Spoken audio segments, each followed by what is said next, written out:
Hello, everybody. Welcome back to another episode of the Tank Talk Podcast, your favorite podcast ever to exist in all of history, both previous histories and future histories. Yeah, it's true. That actually happens. Thank you so much for being here. I'm Jason. We got John here from KG Tropicals. And if this is horrible for you and you hate this, blame me. That's all I want to say. It is 100% my fault that this is happening because it was my idea. So if you dislike this and you're like, I won't, you can just put in the comments, dude, you had a horrible idea. Never think again. So based on that, what are we talking about today? Well, first of all, I'm not going to let you get away with what you just said because I, as your podcast partner, I could have said no. And you would have accepted that and you would have said, okay, well, let's do this other thing too. So when you pitched this idea to me to do an episode that is completely different than anything we've ever done, I had a level of excitement that is unmatched recently. I mean, I've been going through, I'm overwhelmed at the moment with what I'm doing, and it's been really, really hard. And when you pitched this idea, it was like a relief for me, like, oh, that'll be so much fun. But like you said, don't know how the audience is going to react to it, but we can hope that maybe they'll have good things to say. We are going to not talk about fish at all. We're going to talk about our top 5 favorite movies. You're just going to be, if you're watching this on YouTube, you're going to be able to look at the fish in the background and there's your dose of fish for the episode. But yeah, it's a risk. It's something completely different. But I got to be honest, I lost sleep last night thinking about this because I was like, it's going to be so much fun. You know what? So we always say we put no thought into the podcast in terms of, I mean, obviously we think about the subject and we are knowledgeable of the subjects we talk about, but in terms of outlining it and thinking about why, it's just, we've got the experience over decades and we just let it flow. But this one, after we talked about it, I'm like, okay, I want to do one. Top 5 favorite best movies of all time. You put yours in, I put mine in. I'm sitting there and I'm trying to whittle down this list. And I'm looking at all my DVD things. And I told Joanna what we were doing. And she's like, oh, I know what they're going to be. I'm like, you're going to have to just watch the podcast. Otherwise, because I wouldn't tell her. And then I got this list and I'm trying to like bracket it. And I finally came down with, I think, what is a great list. And I'm telling you, first of all, we need to hear from you. If you are watching this, listening to it, what are your top 5 favorite movies in order? Now, I have a caveat here, and I told John this earlier. I'm trying to leave out movies that are part of a popular series because then it gets all convoluted. And so I actually have a list of 5 standalone movies, and I have a separate list of that we could do at some point in the future if you're actually interested in top 5 series of all time, movie series. But so that's kind of how I was thinking about it. I know you said that there's one of them on your list that might be one of a series, but that's fine. You can break the rule a little bit. I don't follow rules. That's just no, you don't follow rules. And but the movie that I'm not going to say which one it is yet, but it is part of a series, but on its own would be perfectly fine. So, and you think, Jason Adams, you know what that is. And I actually do think I have a pretty good idea. Well, when we get to that, I will ask you, I'll give you the opportunity to guess it, but all right. We're not there yet. And I want to say something, before we get into the list. This is not our list of what we think is the best, like most successful movies universally for everyone. This is our personal top 5 list. There's going to be people, and Jason, I apologize up front if this is on your list, but there's like every list I've ever seen of the best movies that all has Citizen Kane as number 1. I've never even seen that movie. I can't make it through 10 minutes of that movie. I don't understand what the hype is about that. But almost everybody would say that's number 1. I don't get it. This is not that list. We are not Siskel and Ebert. We are not like Snooty. Well, I No, really preferred the interaction between the main character and the leading lady and the meaning of what they did at that particular scene, which represented not only their relationship, but the relationship with his father and his father's father and the generational impact it had. And it all came to fruition at that one point was magnificent. You're not getting that's that. not this list. You're not getting that. So if that's what you expect, you might as well just stop watching right now. It's true. Now, we don't really have like a set of criteria necessarily to rank the movies. And I don't think we should. I think we just go with it. And be like, this is my number 5, and here's why. And then we can talk about it. Now, it's going to be a little weird if we've got a movie in our top 5 that one of us has never seen. So then you're going to have to explain why it's so cool. This might wind up being a 20-minute podcast. I have no idea because we've never done anything like this and have no idea, like, what are we going to say? Because normally when it's fish keeping, we can just go on and on because we've got all the different components of stuff. Here, we're just going to have to roll with it, man. And there could be very well in your top 5. Like if I name one or you name one and it's further up on the list, we should probably divulge that at that time. I think. I mean, Otherwise, it what are you doesn't doing? have to be. Like, oh, everything we just said. Yeah, that's, there we go. Okay, moving on. Well, you know what? We can do that. I'm sorry, I keep waving scissors at like, you, but impale me? I have to have something to fidget with. But well, here's the thing. I don't have a problem doing that. Too, but it's a pen and it's got a little spinny guy right here. That's what I've been doing. You I'm probably hear gonna that. do Surgery? Okay. Yeah, we both have to fidget. Yeah, I'm going to be doing I'm some always aquascaping. fidgeting. Usually off camera, but Here's the thing. My list is my number 1 and 4 number 2s. well, you're gonna have to figure it out because you're gonna have to go 5, 4, 3, 2, 1. You're gonna have to make I will. decision. Okay. I'll do them one at a time. But the reason why I bring that up is because if we do have, and we may have the same movies on each other's list, I don't think all 5 of them are going to be the same. No. But we may have some that are on both of our lists. And if they are, I have no problem going out of order because my number 1 is my number 1 and it'll always be my number 1. I cannot see anybody ever taking over it. The other 4 could be in any order for me and I would be fine with that. So Okay. On that note, I'm going to let you go first. All right. So my number 5. So my 5th place. This is a movie that you catch me in the wrong mood and on a different day and in a different month, this could fall off of the top 5 or it could move a little bit higher because my 6, 7, 8, 9, 10, 11, 12 were all like, oh, how do I keep these off the list? I went through that too. My number 5 is Pulp Fiction. Oh, wow. Yeah. So it like I said, it made it on there, but it was like, man, it could have fallen off. There's a bunch of movies I could have put on there besides that one. Here's why. At the time, in the 1990s, this was the movie to see. I mean, it had made such a major impact on an entire generation of people, particularly the Gen Xers like us. Everybody probably saw that movie, and it did so many things in an order and in a way that just was so atypical. I'm not saying it was never done before, but if you watch the movie, it's not actually in chronological order, which will mess with your head the first time you see it. And so that was different.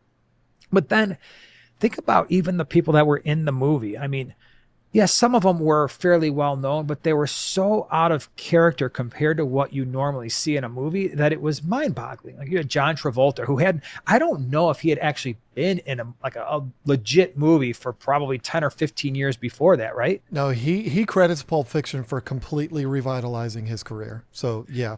And he comes back as like this Vincent Vega. Vincent Vega here. This feeling gangster, and you're like, where is this coming from? You know, he was like the hey guy from the 1970s and doing Dance Fever and all that stuff or whatever those movies were. I don't remember them really. They're not on my top 5. I can tell you that right now. Yeah. And it's like totally different. And yet they managed to weave in some of the whole dancing thing. I want to dance. Your boss told you to do whatever I want to do. I want to dance. I want to win that trophy. You better dance, and you better dance well. I am so angry already Why? because because Pulp Fiction is one of the best movies ever made, and I didn't put it on my list. That's I, okay. That's okay. Because I there's so mean, many good ones. I have to be honest with you. I am the biggest Quentin Tarantino fan. That man walks on water to me. And it's because it started with Pulp Fiction. He did, he was involved with Natural Born Killers. He did Reservoir Dogs before that, which I also love, but I didn't watch Reservoir Dogs until after I had seen Pulp Fiction. It was Pulp Fiction that made me say, "Oh, this guy is awesome." Like, and to use actors like you said, whether it's Ving Rhames or Sam Jackson or John Travolta, which obviously Sam Jackson turned into be one of the biggest movie stars And that ever. was the But reason why. yeah, at the time he was just a small time actor. I think he's done more Quentin Tarantino movies than anyone else has, but and with good reason. He's fantastic. I love every single second of that movie. From the soundtrack, Uma Thurman was fantastic. Like everybody in that movie is fantastic. Yeah. And even the ambiguous ending, which I typically don't like that. I love it. What's in the box? What is that? What? Yeah. I love it. I love that movie so much. I cannot agree with you more. The only thing I disagree about is it being number 5. Probably should have been higher, but it's not even on my list. So Yeah. But and the interesting thing about that movie is you have something that is hilarious at times that's also incredibly violent. And so how do you mix a violent gangster movie with comedy? And they manage to do it and switch your emotions so quickly. And it's like you're jumping from one scene to the next. You're like, 1 minute you're laughing your head off, the next minute you're like, I don't even know if I can watch this. And it's remarkable. It absolutely is. And yeah, the soundtrack is great. The people are great. Think about this. Bruce Willis is in this movie. We haven't even mentioned his name yet. And he was at his peak at this point, right? I mean, he really was. And his character is awesome, but yet he's surrounded by a bunch of has-beens and will-be's that all work together. And here's the funny part. You mentioned Quentin Tarantino. I hate all of his other movies. The movies you mentioned, I don't like them all. I know. Oh. I don't like Reservoir Dogs. I think it's actually too violent and I just don't like it. I find it boring. And I never liked the one with, what's her face? Uma, was it Kill Bill? the one that Kill Bill? Did he do the Kill Bills as well? Yes. Yep. I didn't like those. And then what was the other one you mentioned? Oh, I mean, he's got, I think 9 now. Well, he was like a mentioned producer in Reservoir Dogs, and what was the other one? Natural Born Killers, which he was I didn't part like of that one of the either. writers. I really did not enjoy those. And so it's funny that I'm a huge fan of that one movie and that style. And then when he tried to exercise his style in all those other movies, for me personally, it fell completely flat. And I know I'm probably in the minority here, but I'm a weird dude. What can I say? Jackie Brown, Reservoir Dogs. Jackie Pulp Brown Fiction, was awesome. I didn't know he did Jackie Brown. I love that Yep. movie. That was a really good one.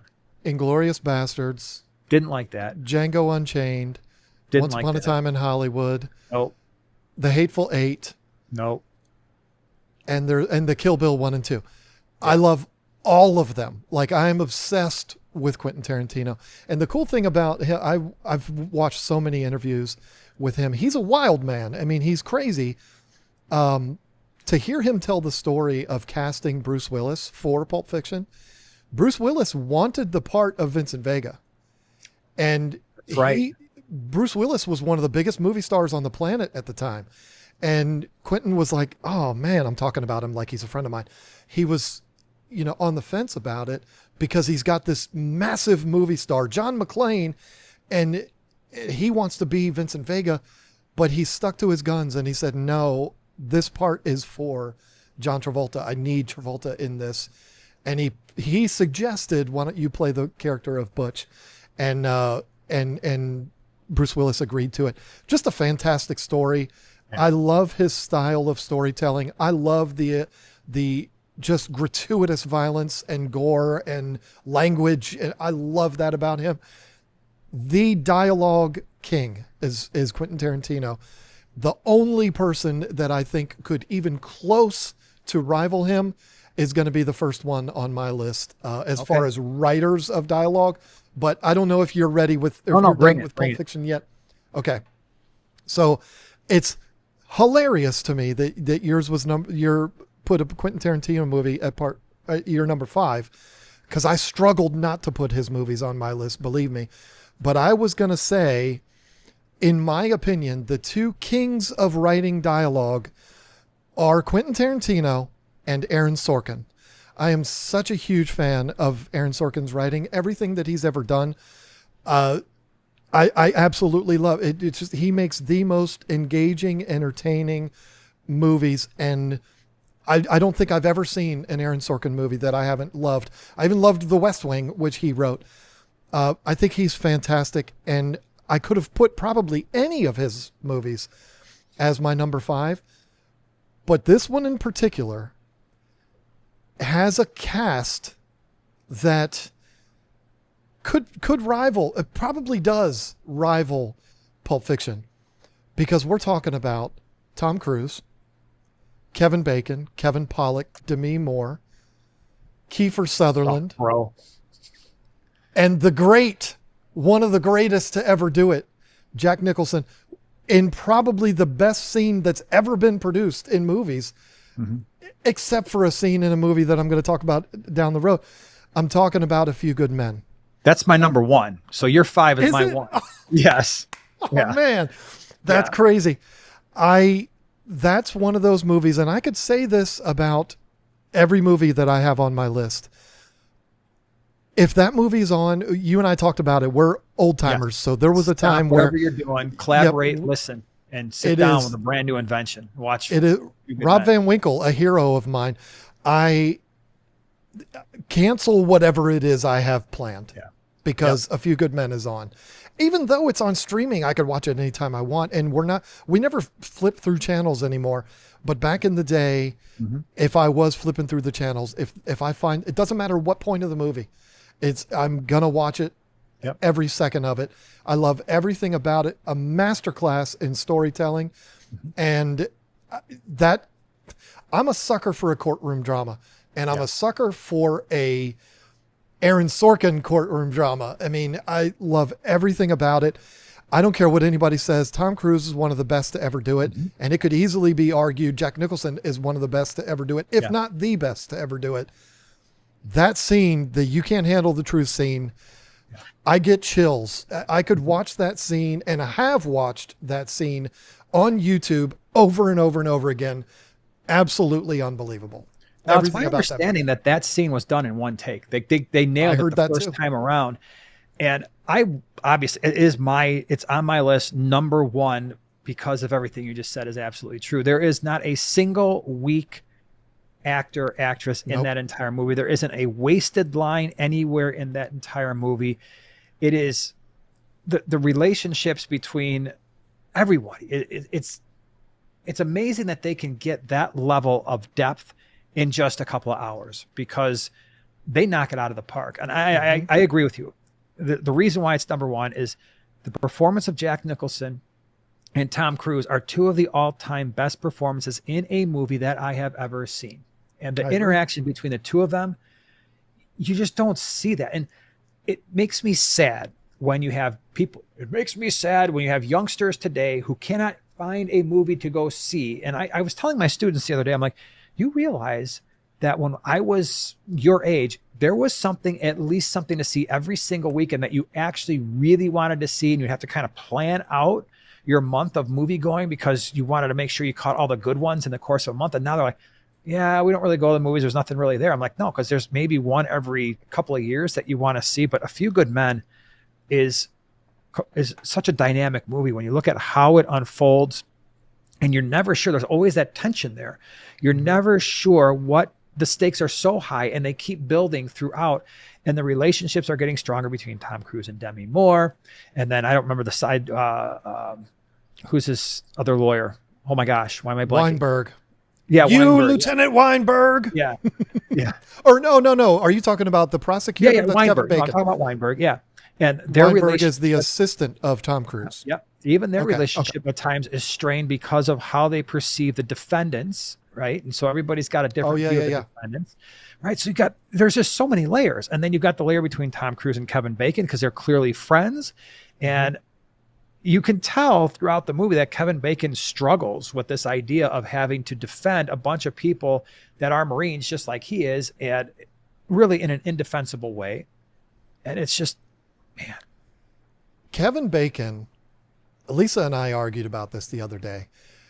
He is one of the most slept on actors Yes. Yes. in the industry. Yeah. He is so good in Yeah. almost everything I've ever seen him in. Yeah. A great recommendation, if you haven't seen it, is the movie Taking Chance. I don't know Okay. if you've seen that. No. He plays a Marine in that movie also. Fantastic movie. Slow burn, but very, very good movie.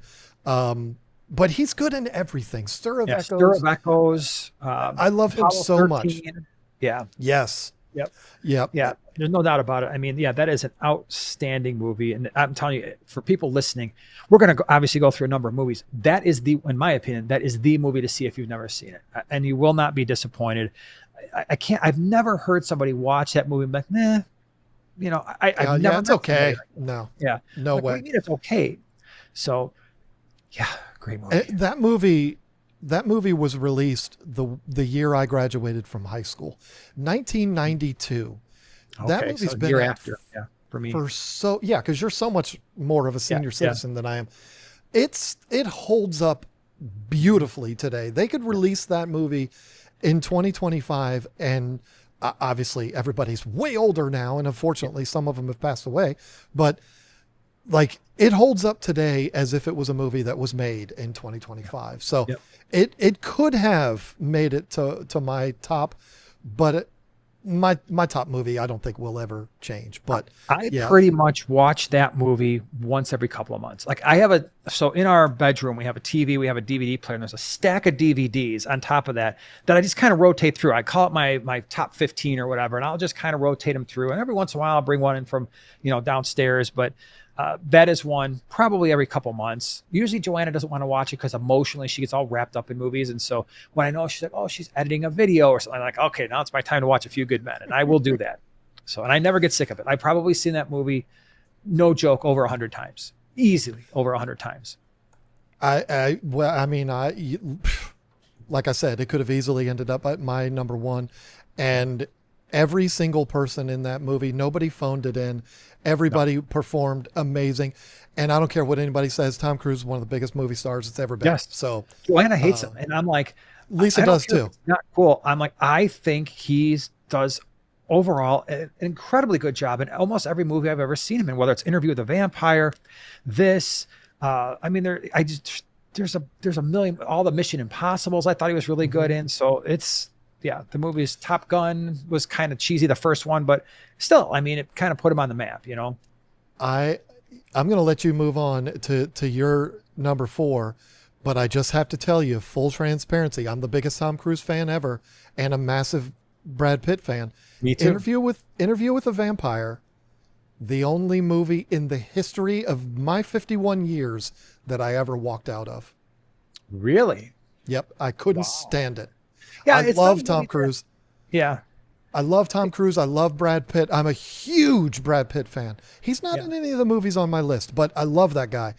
But that movie just did not do it for me. I just thought once Antonio Banderas came into it and it just got to be too much for me. I couldn't take it. Yeah. I've seen it a couple times, but it's not something that's like certain. It's not making my list here. All right. So my number 4, and I'm pretty sure we've talked about this movie before, and I don't think you're going to be surprised by it. Shawshank Redemption. Mm-hmm. So Shawshank Redemption is a movie about basically a dude who gets put into prison for they accused him of basically that he was accused of murdering his wife. He didn't actually do it. And he gets thrown into prison. I'm not telling you anything like that's unfolding in the movie, so I'm not spoiling the movie plot for you because it's very obvious from the very beginning that he was innocent. And it's a very complex movie. You've got Morgan Freeman in there at absolutely in my opinion, his peak performance. Absolutely. And what's the main dude's name? I'm horrible with names with actors. Tim Robbins. Yeah, I was gonna say I know it's Andy Andy Dufresne, Dufresne. but he is magnificent in that movie. And just watching you wouldn't think that a prison movie that overall isn't very violent or anything like that. I mean, but to watch how Andy Dufresne in that movie over the course of decades, how he changes and how the characters around him change, how they interact with one another, the community that they form, the way in which they portray prison as an eventual life altering lifestyle, almost where you become dependent on the prison itself.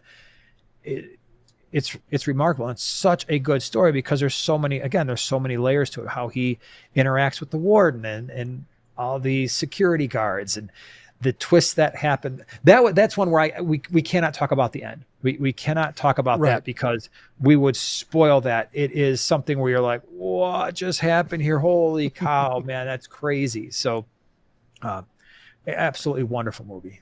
I could not possibly even put up an argument, and that's another one. It's not on my list, but it was a struggle not to put it on the list. I love everything about that movie, and the funny thing about that movie for me was when I found out it was written by Stephen King.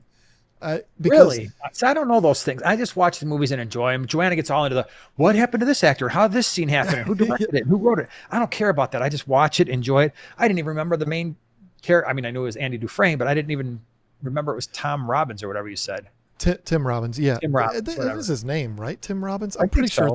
that's his name. But yeah, I mean, I always growing up, Stephen King to me was, the TV series It and Pet Sematary and Christine and Cujo. It never occurred to me that he wrote dramas like that too, that were not these wild stories. Green Mile was written by him too. Yeah.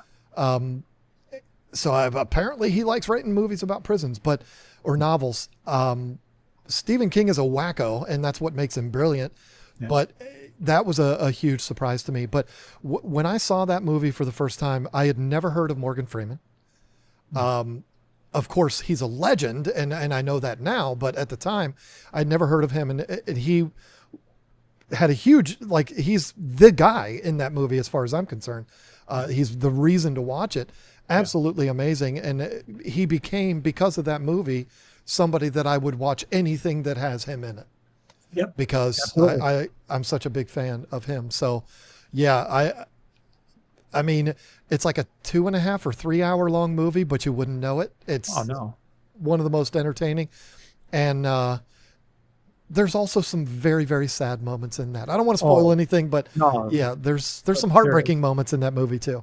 But just like you, after I saw that movie with Morgan Freeman, it became like everything he was ever in, I wanted to see it. So Kiss the Girls was a great movie. He was great in all the Batmans. I mean, there's been a lot of movies. And I think that was one of the ones, he'd been around before that, but I think that was one of the movies where he kind of really came into his own. I mean, he was the all-star in that movie, in my opinion. And at that point, it's like, okay, I got to watch everything that he's ever done. I don't know if he did Driving Miss Daisy before that or if that was after it, but I don't know. But yeah, I mean, he became one of the biggest movie stars ever. And I think it was Shawshank that did that. Wasn't he? Was he in Glory too? Didn't see it. He was. Glory's a great movie. Maybe I'm confusing, but I feel like he's in the movie Glory. That's one to put on your list if you haven't seen it. Okay. That movie made Denzel Washington a star. Fantastic movie. And Matthew Broderick is in that movie too. It's a Civil War movie. Interesting. Yeah, absolutely worth checking out. So Shawshank, I love it. I'm not even going to put up an argument. I don't know that I have anything else to say about it though. So all right, bring your number 4, and hopefully you didn't just knock another one off my list. Otherwise, this is going to be a really short podcast. Well, this is the one, and I feel bad about getting your number 1. That makes me crazy, but I didn't mean to spoil that for you. This is the one that is part of a series, and I'm really eager to hear what you think it is that I'm going to say, because there's a lot of series or trilogies or things like that are out there that people would automatically assume somebody my age would put this one, which is the first part of a series. But it's not, and it's not Superman either. just out of curiosity, what is it that you All think? right, so it's not like the major ones, right? I mean, Oh, like you it's one said, of the biggest trilogies that's ever been made. well, And in my opinion, the best trilogy that's ever been made. I'm gonna. Well, that makes it. I mean, it could be Star Wars. See, that's what I was assuming you would think Yeah, I right. would say, but But it's I'm not. gonna go with something like Indiana Jones or Die Hard or Lethal Weapon. Nope, it's none of those. All fantastic movies. Love every Yes, yeah. minute of it. John McClane is an absolute hero of mine. Um, But so no, if it's it's not any of those. trilogy, it's not like Predator or Alien, is it? We're I talking don't about know. top All five. right, just go ahead and tell us because I've named off like 67 movies, and clearly I'm not. I'm not there. This movie is an adaptation from one of the most successful novels of all time. No, I'm not talking about Harry Potter. That's an 8-part series, but one of the most famous novel series that's ever been written and directed by somebody that I think should be way more successful, but he's really known for these 3 movies, and that's it. Maybe I'm wrong there. Maybe he's done other things too. I don't know. But it's also kind of the opposite of A Few Good Men. Did not rely on a star-studded cast. The cast was phenomenal. I don't have a complaint about anybody in the cast. They're all fantastic. And it is one of the most legendary stories ever told. I'm talking about the journey of young Frodo Baggins with Samwise Gamgee. Yeah. I mean, The Fellowship of the Ring. I don't even know. It's the best introduction to a series that anybody's ever done. You can't watch one and not watch the other 2. no. Well, see, I don't even consider that a movie. I consider all 3 of them to be one big giant movie. And as I a get that. my all-time favorite, it's not even close. I mean, to me, Lord of the Rings is the single best written movie that has ever been presented in front of human beings. Period. Wow. It goes A Few Good Men, but I consider that a series, and so I stayed away from it because I broke the rules. you broke the rules. But I was going with one-offs. But if you're asking me the single best cinematic event in the history of human beings, I am saying Lord of the Rings. And not only that, but the Hobbit movies before it. So not quite at that level of the 3 Lord of the Rings, but yeah, it's phenomenal. I don't even know where to begin with that. It didn't just make stars out of the cast. It made legends out of the cast. I mean, Viggo Mortensen, are you kidding me? I mean, Aragorn is one of the greatest characters ever on film.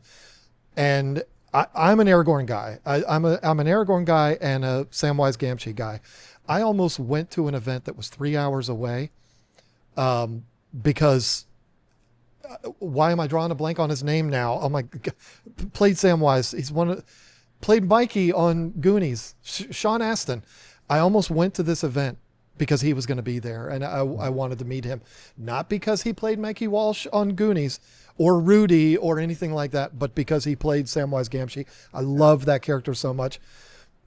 He was a star, and the gentleman, apparently he's like a legend in the UK that played the dwarf, was a legend already. But everybody, Orlando Bloom, everybody became legends. Of course, Elijah Wood, everybody became legends after that movie. Yeah. And they're household names because of that series of movies. And it is movie, I agree with you, cinematic perfection. Everything about that series. And spoiler alert, if people do enjoy this and we end up doing episodes like this in the future, if we ever do series like what's the best series, spoiler alert, it's going to be not even close. What they did that very few movies do is they took the time to truly develop every single character, and it did take time, right? And they do it over the course of those basically, I mean, if you get the extended editions, probably like 10 or 12 hours. Yeah. But they did it perfectly and expertly. And I remember, here's the crazy thing. I never thought the Lord of the Rings stuff was cool. I'm like, that's for kids. It's stupid. One of my buddies when Return of the King came out, was like, we have to go see it. And I'm like, I had nothing going on. I'm like, dude, I haven't seen any of these stupid movies. I don't want to go. He's like, come on, man, it's going to be awesome. And I remember sitting there and watching, and I hadn't seen the first two movies. And I remember watching the movie, but this is actually a pretty good story. And I looked over at my buddy, much to my embarrassment. He's over there bawling like a freaking baby in the middle of the movie theater. Now, keep in mind, we're like 30 years old by the time that movie came out. I'm looking, I'm like, dude, you're a freaking girl. What are you doing? Stop crying. You're embarrassing, man. And I'm over there giving him a hard time. He's like, hey, shut up. And he's like, got his sniffles and everything. And the movie never made me cry, probably because I was older when I saw it. He grew up with the books. In his defense, as a kid, he read the books and he was super into the movies. And to watch that story unfold, to go back, the very first thing I did after I saw that movie was like, boom, went right online and ordered the whole thing, extended editions. I remember sitting there. Joanna didn't really want to watch it at first. And so I sat there by myself and watched those movies. And I was like, this is the single best cohesive story I have ever heard. They took no shortcuts. And go back 25 years, 20 years, and you look at the level of just the 3D and all that kind of, not 3D, but I'm saying the special effects, there's the word I'm looking for. Like, they were decades. You can look at movies today and be like, this is nothing compared to what they did in Lord of the Rings. I still don't know how they did it and how other studios, it's taking them decades to catch up and they're still not there. And I think one of the reasons why is they mixed so much actual real on set being there with some of the special effects that it began to blend and you don't notice it as part of the story. The way they made the hobbits look like hobbits, like when Frodo's standing next to Gandalf and it's like, wow, Gandalf's like 9 feet tall. No, Gandalf's normal. It's the hobbits that are little teeny guys. It was absolutely impeccable. My question for you is, was it the wrapping up of the Aragorn story arc or the Frodo story arc that made your friend cry? Do you remember? Frodo. Yeah, It was definitely Frodo. Yeah, because that was powerful. Yeah, it was. I mean, they were on this journey forever. And what's interesting about the story is it's not about any one person. And that's the whole underlying theme, is they work together and every single person failed at least one time throughout that series. And in big ways, you look at Frodo, had he been left to himself, he would have failed, like absolutely would have failed. And it would have been a big problem. But the idea of community and how the community helped everybody overcome the big picture there was, oh my gosh, absolutely outstanding. Well, and we've talked about spoilers already in this, and listen, if you've never read the Tolkien novels or you haven't seen the movies, I'm sorry if we spoil it for you. I don't, at this point, I don't care. These movies are 20 years old. The fact that Samwise turned out to be the hero in the end almost made me lose it. Like I was rooting for him so much, and I love Sean Astin, even though I couldn't remember his name earlier. That story arc to me is the one that got me. I didn't cry, but of course I loved the Aragorn story arc. And the movie's called Return of the King, so it's not hard to figure out what happens with him. But I loved the way it wrapped up with Samwise and all of that. That was amazing. And we could do an entire episode just about the Lord of the Rings trilogy. Easily. But I want to tell you, before you move on, I want to tell you one of the most disappointing moments of my life. My daughter, she's 26. She came for a visit a while back. And her and I are both massive Harry Potter fans. Make fun of me all you want. That's fine. I love the novels. I love the movies. I love everything about it. And so I'm like, well, you got to watch the Tolkien movies. I mean, you have to watch those. And so we sat down when she was here and we started Fellowship of the Ring, naturally. And I made the mistake of putting on the extended cut, which the extended cut is a masterpiece. It's beautiful. But I should have shown her the theatrical release that's only like 2 hours.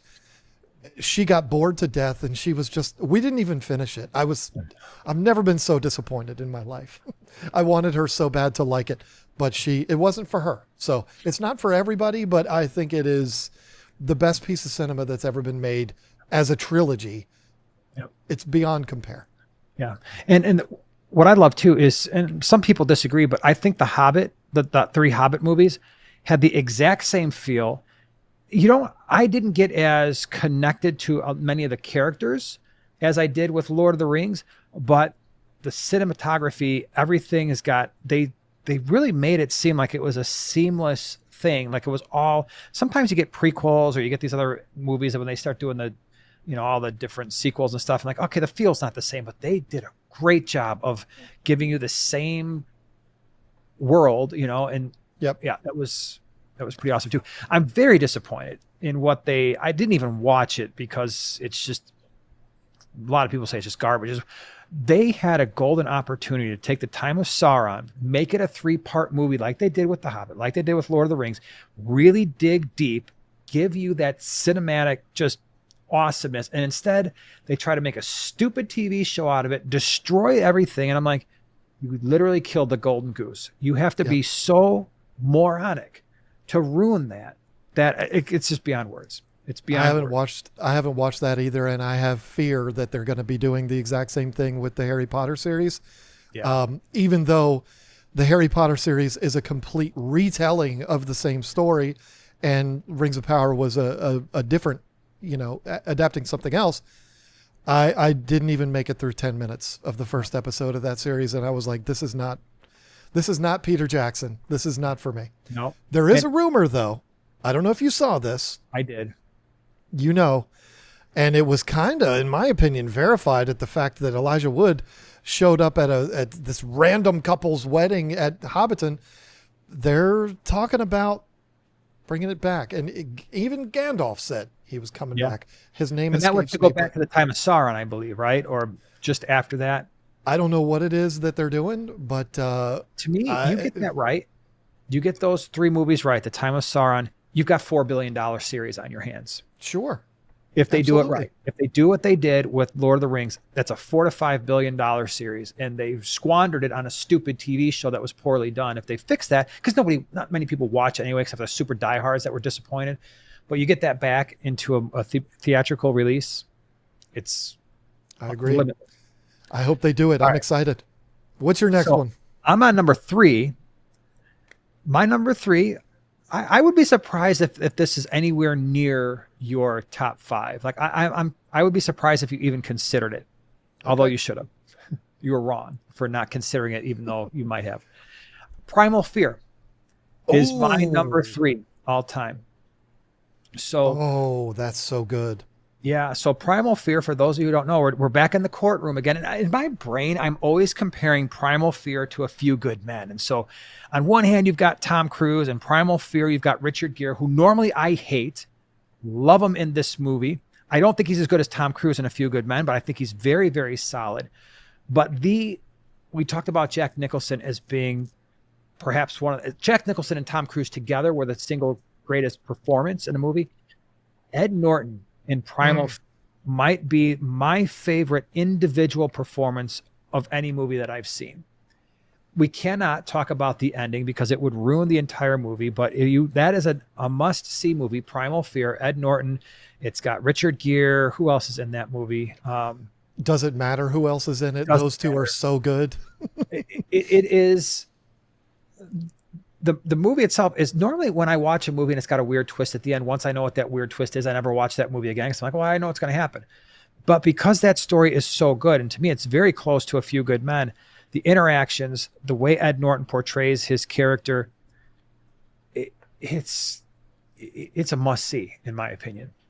I love that movie. You and I have such similar taste in movies. Mm-hmm. It's not my top 5, but it's in my top list. I love it. And I love it for the exact same reasons that you did. And that you already said, that's a movie that grips you from the first second it starts.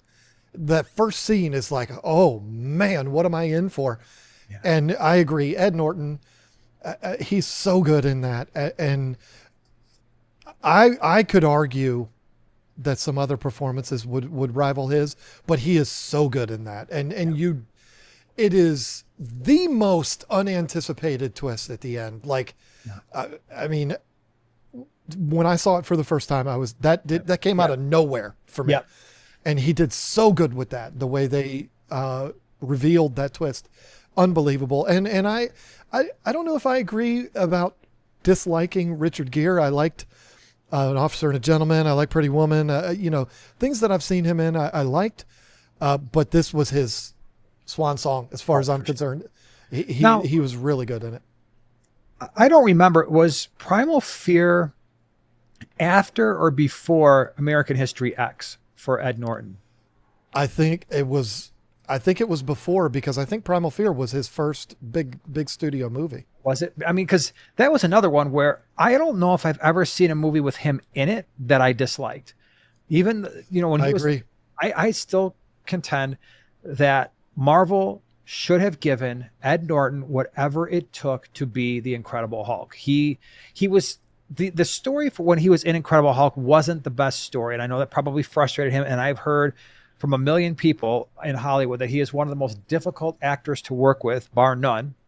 And so I'm sure when you've got Robert Downey Jr. and Scarlett Johansson and all these major actors, and if you got somebody in there that could potentially be abrasive, that would be really tough to manage. But they could have taken the Incredible Hulk as standalone movies, and he would have been Robert Downey Jr. level of interest in just developing that character. And if he had been in the Avengers, I think it would have been, I think the Incredible Hulk and Ed Norton in general, not that, the guy what's his face, was bad. He wasn't bad, Mark but he Ruffalo. Mark Ruffalo. He's just nowhere near the depth of an Edward Norton. No, I agree. I mean, Mark Ruffalo is a talented actor. I like his movies and things that I've seen him in. He's not Ed Norton, though. But No. Think about this. Think about this 3 years for Ed Norton. Okay. Primal Fear in 1996. American History X 1998. Fight Club 1999. Did that guy have a run or what? Yeah. Yep. Absolutely insane. I mean, he is phenomenal. And I've always been a huge fan of his.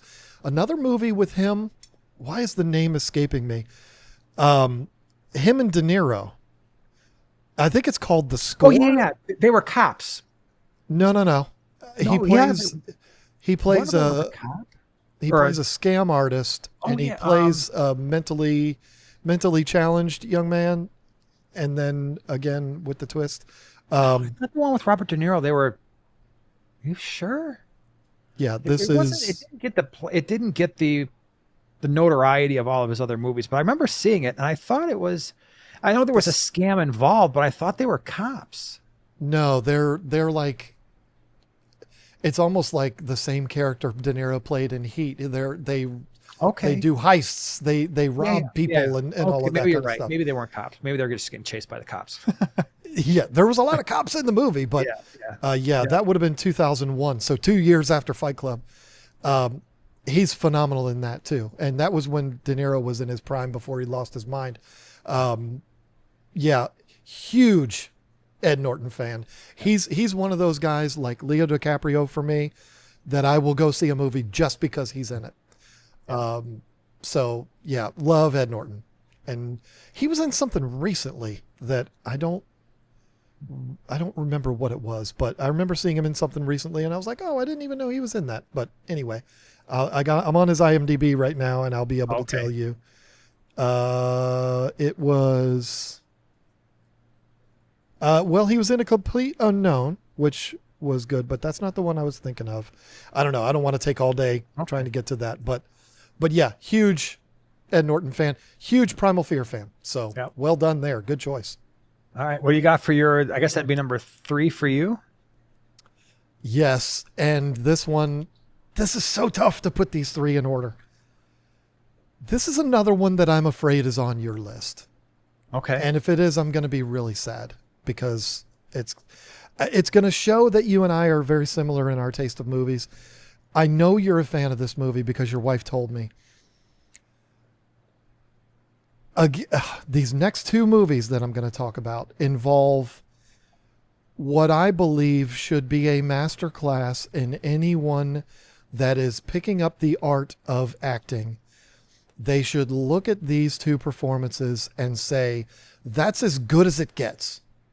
And if you want to be not a working actor, but a legend in this craft, You need to model yourself after these two gentlemen. But this first one was, to my knowledge, my first exposure to a film directed by a director that I do not think gets the credit he deserves, but he is a walking, living God amongst men. He is a living legend, and he's like 96 years old. The great Clint Eastwood directed this movie. Another star-studded cast, including the young girl from Shameless. Her name escapes me. But another appearance on this list of Kevin Bacon. And you may know now whether or not this one is on your list. But Kevin Bacon's not the one I'm saying is the legend. But also Tim Robbins from Shawshank Redemption is in this one. The best ending for a movie I've ever seen is the end of the movie Mystic River with Sean Penn. Sean Penn is one of my all-time favorites. He's another one like De Niro that I think has probably lost his mind. But that guy is... I adore Sean Penn. I Am Sam, going back in the day to movies like At Close Range. I'm not even a Jeff Spicoli fan. I'm a fan of the dramatic Sean Penn. Mystic River to me is a masterclass in acting. The scene, are you not a fan of it? Because of you. Okay. Joanna was like, you need to go get the movie. So I went out and I bought this movie and we did watch it. So I have seen it, but I will let you continue. Well, the back porch scene where Tim Robbins' character comes out to have a cigarette and he's sitting with Sean Penn's character and he finally lets it all go. I'm getting emotional thinking about this scene. It is the most powerful scene I've ever seen in a movie. Because he's talking about his daughter dying. And when he finds out that his daughter died, spoiler alert, the whole movie's about this. That scene where the 9 or 10 cops are holding him back, where he's screaming, "Is that my daughter in there?" Oh man, I can't even think about that scene. Having 3 daughters. Oh, what a powerful scene that is. And from start to finish, that movie is that way. And again, the most ending I've ever seen of a movie.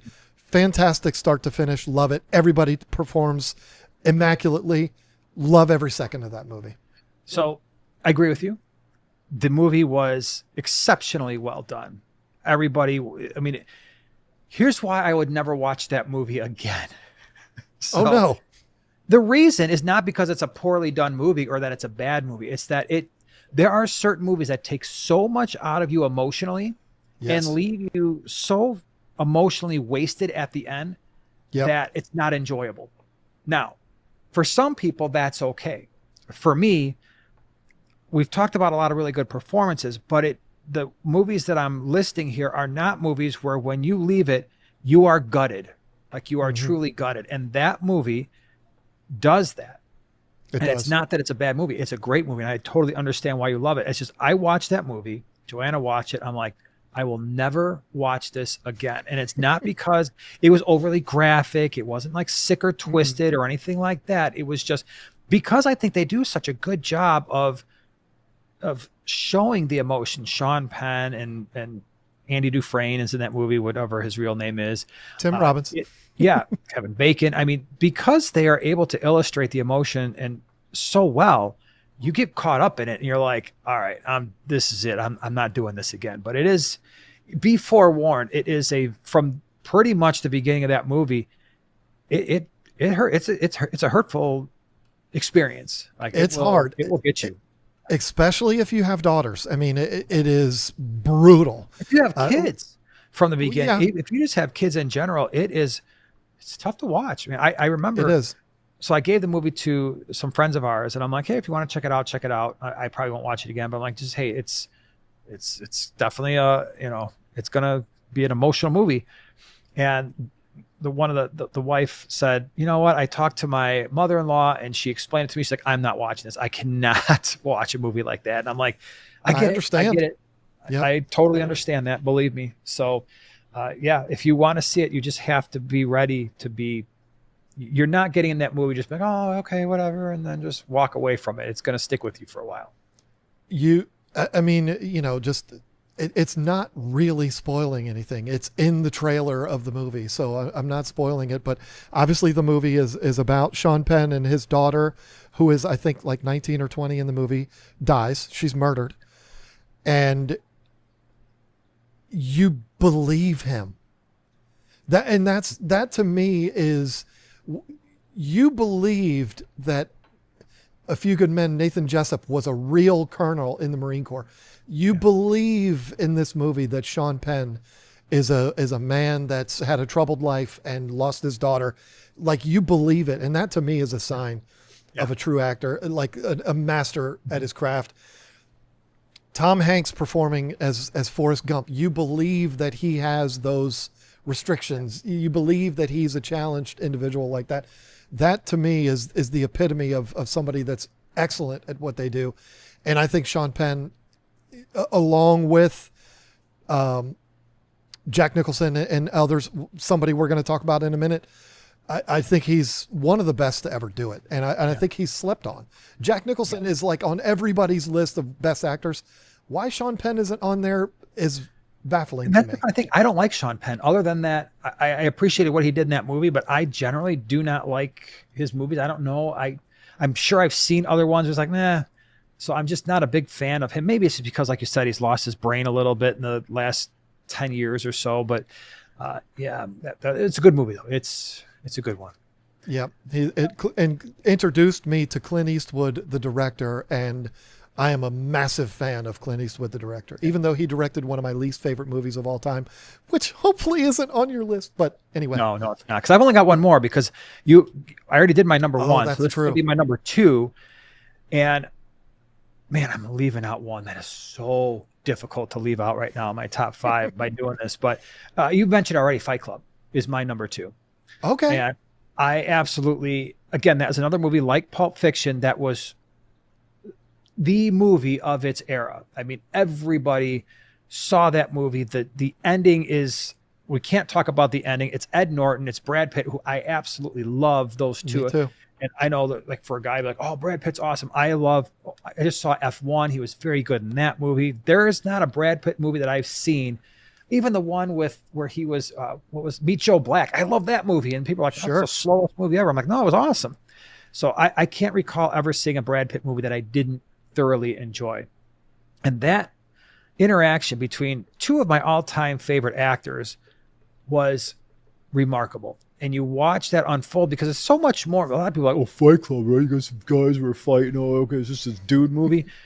It's not. It's not about the fighting. It was never about the fighting. And as the movie unfolds, you begin to realize the movie is, there's fighting, there's a fight club there, but it has nothing to do with that. It's more about how we view society, how we view our belongings, what attachment we have to things, and the way it unfolds is unbelievable. And again, with the way that Brad Pitt and Ed Norton have that story unfold throughout time, and not to mention the fact it's just one of those things where pretty much every scene is exciting. Every scene there's something going on there. It's not deep and profound the way that A Few Good Men or Mystic River or Shawshank Redemption or Primal Fear is, but it's more along the lines of where I would say kind of like the Pulp Fiction. Only it has more meaning, I think, than even Pulp Fiction does in terms of what it says about society and how we value our stuff. There's two things. I have to say a bad word, and you're a Fight Club fan, you know it's coming, but I cannot talk about Fight Club without saying, this is Bob. Bob has bitch tits. But there it is. Yeah. I love that so much that cracks me up every time. Winstraw, Avenal. I have said this to anyone who will ever listen to me. If I could become somebody, it would be Tyler Durden. I mean, Tyler Durden is the quintessential perfect, and I don't mean physically, I mean everything about him He's just the perfect character. And like, I have a bunch of video games that I play. My name is Tyler Durden in those video That's games. too funny. Like, Yeah. I love that character so much. That's another one of those movies that I will watch anytime I come across it. I love it so much. I love Helena Bonham Carter in that movie. I love Ed Norton in that movie.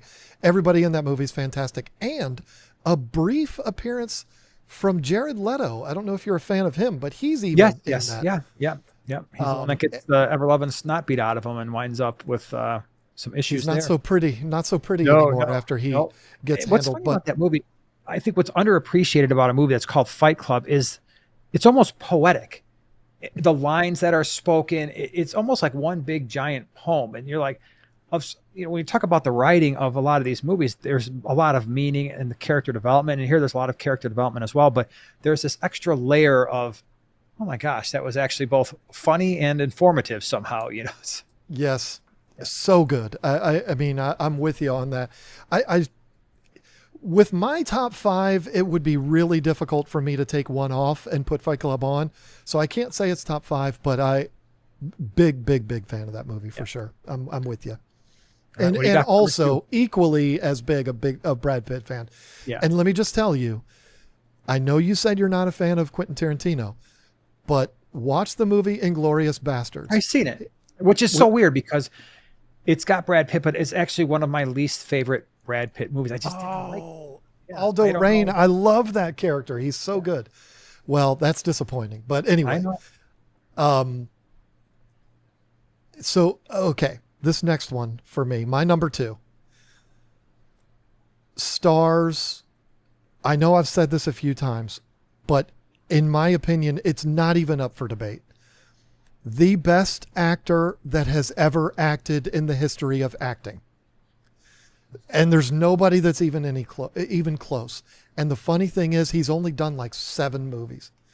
But there's no one, not Jack Nicholson, not Marlon Brando, who I despise. Yeah. Go back in history, people who say best actor ever. De Niro would be up there for me, again, before he went crazy. There's no better actor to ever play in movies than Daniel Day-Lewis. I don't care what anybody says. And I could have probably picked any of his movies, whether it's My Left Foot or Last of the Mohicans or Lincoln, but I chose There Will Be Blood because it is my favorite of the Daniel Day-Lewis movies. A very slow burn, but I know what I said about Sean Penn, but if you don't walk away from that movie thinking that guy is a master at his craft, like nobody can do it better than him, that's the movie that would do it. I mean, you're not reacting at all. So maybe you haven't seen this movie. I've never even seen it. I don't know if I've ever seen a Daniel Day-Lewis movie in my life. Oh my! Last of the Mohicans, I think I did. And again, I didn't think much of it. So I could be standing next to him and probably not even know it. Well, he would prefer that. I mean, he's one of those actors that has not allowed Hollywood to corrupt his brain and turn him into a freak show. He's a guy that does his own thing, and every once in a while he's brought out of retirement because he retires after every movie. Yeah. Gangs of New York is another one, a Martin Scorsese movie that is fantastic with him in it. He's so good, Jason. I mean it when I tell you there's nobody that does it better. I would argue with anyone that whether he's playing Abraham Lincoln or it doesn't matter. He is amazing. And There Will Be Blood is a great example of that.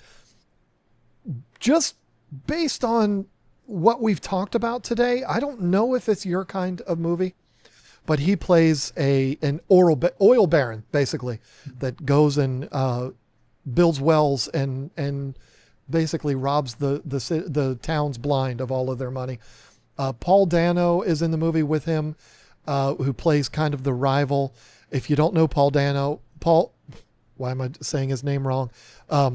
Paul Dano, he's another one that is superb, not at the level of a Daniel Day-Lewis, but it's so good. I mean, Any Daniel Day-Lewis movie is fantastic, but There Will Be Blood for me is it's like three different movies in one. Not like Pulp Fiction, but it's, you know, showing this man's life over the course of decades, and so it's almost like three different movies. Unbelievable, and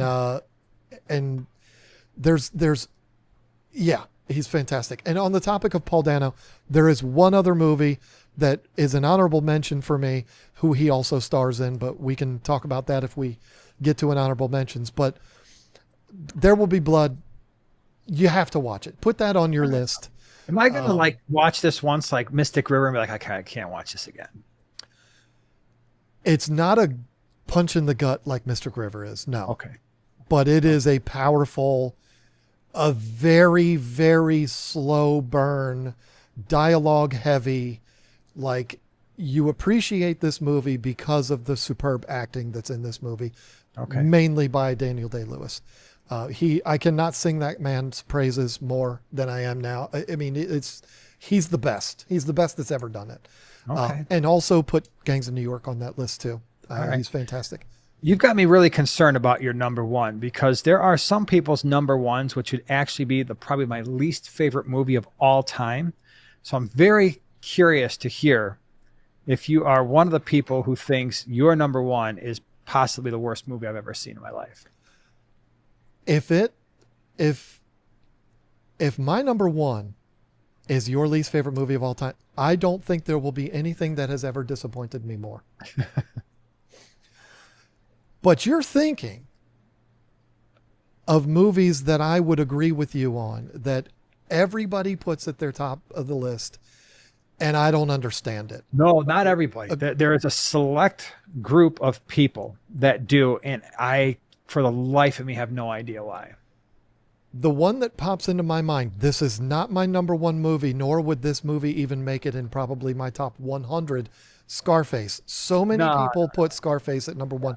The Godfather is another one that people put at number one. Not for me.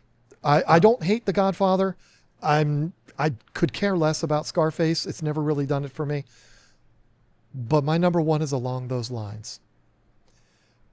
It is the most entertaining, exciting, fast-paced, fun, star-studded, best pieces of storytelling based on a true story. Oh, and maybe it is. Maybe you saved me here. It is on a lot of people's list. I will be honest. Okay. I considered changing it. No, let's hear it. Now you got me excited, because I think this is the one that I had to push off my list that could have gone anywhere from 2 to 5 or 2 to 6. I almost didn't do this at number one because so many people have it at their number one. But when you talk about, for the time, the biggest stars on the planet, De Niro, Pesci. Oh, yes. You saved me. Yes. I am so happy. Directed by one of the best to ever do it, Martin Scorsese. Yeah. Of course, I'm talking about the story of Henry Hill, Goodfellas. Thank you. I had that on my list, and I bumped it off when I was like, Fight Club, Goodfellas, Fight Club, Goodfellas. Goodfellas could literally be my number two, all the way, like I said, all the way down to number 6.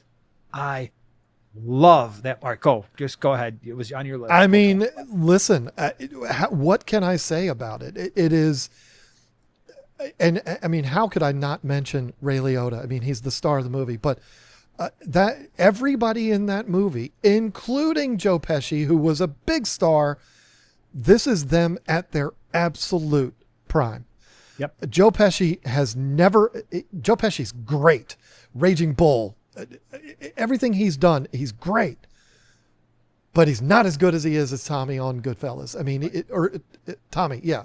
Yeah. No, Tony. Tony's Sapat. Oh, Tommy. No, Tony is Casino. Tommy is Goodfellas. He is so good in that. You love him and hate him at the same time. And when the end happens, you're sad for the bad guy, even though he's the worst. I mean, you don't want to root for him, but at the same time, it's like, man, you feel bad. But that's what happened to the real Tommy Spilotro in real life. Oh God, it's so everybody in that movie is fantastic, and Martin Scorsese's style of storytelling is unmatched as far as I'm concerned, except for my number two favorite, Quentin Tarantino. Those two guys, they tell a story like nobody else does. Yeah. And what I love about Scorsese, all of his movies, The Departed, Gangs of New York, whatever movies you want to talk about that he's done, it's the pace. He has an Aaron Sorkin level pacing to his movies that are just like, you watch them and they're 2 hours long and you feel like you've been watching the movie for 5 minutes. It's just nonstop. And he has a way, Scorsese, of getting the absolute most out of whoever he's working with. Yep. And I cannot sing his praises enough.